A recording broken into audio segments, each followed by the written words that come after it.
High all friends, আমি রোহান রাজ বলতেছি। আপনারা সবাই কেমন আছেন? আশা করি ভালো আছেন আর ভালো দলেই।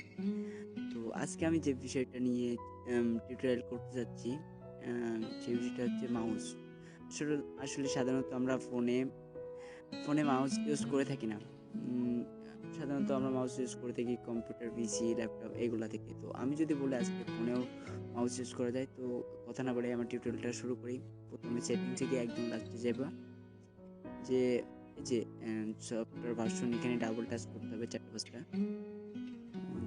৪টা টাচ করার পরে একটা পার্টিশন চলে আসবে। আমি এই পার্টিশনের কথা বলতে চাচ্ছি। অতিরিক্ত একটা ফোল্ডার। তো কিন্তু এটা সবার অফ থাকে, আমার এটা করা আছে বলে অন করা ছিল, আমি অফ করে আবার দেখাই দিচ্ছি। তো এটা অন করতে হবে। অন করার পরে একেবারে লাস্টে মাঝামাঝি এই দিকে আসে এই যে শুট টাচ, এটা অন করে দিলে দেখা যাবে যে আপনার মাউসটা চালু হয়ে গেছে। তো আমার হাতের নিচে দেখেন অনেকগুলো মাউস ঘুরতেছে। তো ওই যেখানে টাচ করেন এখন সেখানে এই মাউসটা চলবে। তো এটা আমার নতুন চ্যানেল, আশা করি ভালো লাগবে। ভালো লাগলে লাইক, কমেন্ট, শেয়ার করবেন আর অবশ্যই সাবস্ক্রাইব করবেন।